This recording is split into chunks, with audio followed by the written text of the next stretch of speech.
এরপরে প্রশ্ন হলো, ছুটে যাওয়া নামাজের রাকাতগুলো নিজে আদায় করার সময় সূরা মেলাতে হবে কিনা। খুব দরকারি এবং গুরুত্বপূর্ণ একটি প্রশ্ন, অনেকেই প্রশ্ন করে থাকেন। প্রায় আপনার ইমামের পেছনে সালাত আদায় করতে গিয়ে যদি 2 রাকাত 3 রাকাত ছুটে যায়, ধরুন 4 রাকাত ওয়ালা নামাজের আপনি শেষের 1 রাকাত পেয়েছেন, আপনার 3 রাকাত ছুটে গেছে। এখন এই রাকাতগুলো আপনি কিভাবে আদায় করবেন? এখানে 2টা দিক আছে, একটা হলো কেরাত পাঠ, আরেকটা হলো বৈঠক। এই বৈঠক এবং সূরা ফাতিহার সাথে অন্য সূরা মিলানো, এগুলো আপনি কিভাবে করবেন? সূরা ফাতিহার সাথে অন্য সূরা মিলাবেন কি মিলাবেন না, এবং বৈঠক কোন হিসাবে করবেন? এটার উত্তরে আমরা বলবো, বৈঠকের বিষয়টা খুবই সহজ। আপনি যদি শেষের রাকাত পান 4 রাকাতওয়ালা নামাজের, তাহলে আপনি নিজে যখন ইমাম সালাম ফেরানোর পরে সালাম ফেরানো ছাড়া আপনি দাঁড়ায় যাবেন, দাঁড়ায় গিয়ে আপনি যখন সালাত শুরু করবেন, আপনার প্রথম রাকাতে আবার বৈঠক করবেন। ইমামের সাথে তো বৈঠক করছেনই, এরপরে দাঁড়ায় যখন আপনার 3 রাকাত ছুটছে, ওই 3 রাকাত পড়া শুরু করেছেন, ওই 3 রাকাতের প্রথম রাকাতে আপনার আবার বৈঠক করবেন। তাহলে পরপর 2টা বৈঠক হবে, হোক, কোনো অসুবিধা নেই। কারণ আপনার এই প্রথম রাকাতটা মূলত আপনার জন্য দ্বিতীয় রাকাত, কারণ 1 রাকাত ইমামের সাথে পেয়েছেন, আরেকটা একা একা পড়ছেন, তাহলে এটা কত নম্বর রাকাত হলো? দ্বিতীয় রাকাতে বৈঠক করতে হয়, সেই হিসাবে আপনি এখানে বৈঠক করবেন। তাতে 2 বৈঠক হোক, সমস্যা নেই। প্রথম বৈঠকটা হলো ইমামের অনুকরণ করতে গিয়ে ইমাম যেহেতু বসছে, আপনি দাঁড়াতে পারেন না, সেজন্য বাধ্য হয়ে বসেছেন, এটা হলো আপনার মূল বৈঠক, যেটা আপনি একাকে আদায় করছেন। তাহলে বৈঠক কোথায় করবেন বুঝতে পেরেছেন তো? আর বাকি তৃতীয় রাকাতে, অর্থাৎ 1 রাকাত ইমামের সাথে পেলেন, নিজে একাকে 1 রাকাত পড়লেন, নিজে একাকি পরবর্তী রাকাতে আপনি তো বৈঠক করবেন না, কারণ এটা 3 নম্বর রাকাত। আর শেষের রাকাতে বৈঠক করতেই হবে, কারণ সেটা 4র্থ রাকাত। মাগরিবের নামাজ যদি হয়, তাহলে এমনও হতে পারে যে 3 রাকাতে বৈঠক হতে পারে কি পারে না? কেউ যদি মাগরিবের শেষের রাকাত পায়, তাহলে ইমামের সাথে বৈঠক তো করতেই হবে। তার 2 রাকাত ছুটছে, তাহলে সেই 2 রাকাতের প্রথম রাকাতে আবার বৈঠক করা লাগবে কি লাগবে না? কেন লাগবে? কারণ সিরিয়ালে এটা কত? দ্বিতীয়। তা দ্বিতীয় হওয়ার কারণে বৈঠক করতে হবে।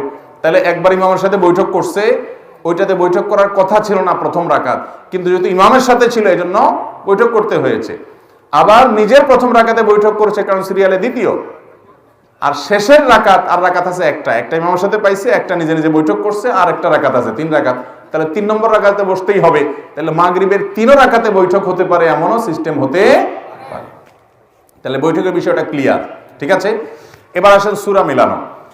সূরা মিলানোর জন্য ওলামা একরাম এবং ফোকাহ একরামের 2টি মত আছে। অনেক ওলামা একরাম বলেছেন, ইমামের সাথে যে নামাজগুলো ছুটে গেছে, 3 রাকাত 2 রাকাত, যেগুলো ছুটে গেছে পায় নাই, সেই নামাজগুলো যখন মুক্তাদি পরবর্তীতে ইমাম সালাম ফেরানোর পর তিনি দাঁড়িয়ে একা একা আদায় করবেন, এগুলো তার সালাতের শেষ অংশ। অনেক ওলামা একরাম ফোকাহ একরাম বলেছেন শেষের রাকাত। ইমামের সাথে যেগুলো পাইছে সেগুলো প্রথম দিককার রাকাত, আর যেগুলো ছুটে গেছে সেগুলোকে শেষের রাকাত গণ্য করেছেন। যারা শেষের রাকাত গণ্য করেছেন, সেই মত অনুযায়ী সূরা মিলাবেন না।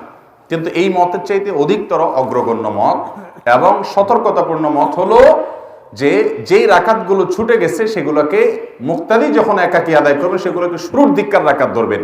আর যখন শুরুর দিককার রাকাত ধরবেন, তখন সূরা ফাতিহার সাথে অন্য সূরা মিলাবেন। বুঝাতে পেরেছি? এবার আসেন আমরা এক্সাম্পলে যাই। 4 রাকাতওয়ালা নামাজ, শেষে 1 রাকাত পাইছেন ইমামের সাথে, ইমাম সালাম ফিরে ফেলেছে, আপনি সালাম ফেরাবেন না। ইমামের সালাম দোনো দিকে ফেরানো হয়ে গেছে, তারপর আপনি দাঁড়িয়ে আপনার ছুটে যাওয়া সালাত আদায় করবেন। ছুটে যাওয়া সালাত যখন আদায় করছেন, আপনার প্রথম রাকাতে সূরা ফাতিহাও পড়বেন, সাথে সূরাও মিলাবেন। কেমন যেন আপনি সালাতের প্রথম অংশের রাকাতগুলো ছুটে গেছে ইমাম সাহেবের সাথে, সেগুলো আদায় করতেছেন। একইভাবে আবার দ্বিতীয় রাকাতেও সূরা ফাতিহার সাথে সূরা মিলাবেন।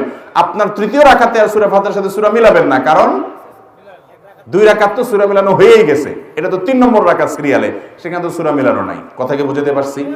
এবার আসুন 4 রাকাতওয়ালাটা আপনারা বলেন দেখি। 4 রাকাতওয়ালা নামাজের 2 রাকাত ছুটে গেছে, আর 2 রাকাত পাইছে।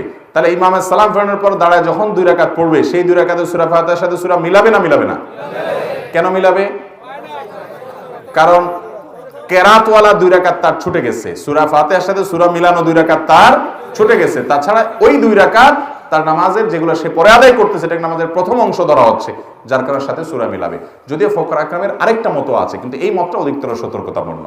কথা কি বুঝতে পারছেন? তাহলে এই নিয়মে ছুটে যাওয়া রাকাতগুলো আপনি আদায় করবেন, ইনশাআল্লাহ বিইذনিল্লাহ সালাত হয়ে যাবে।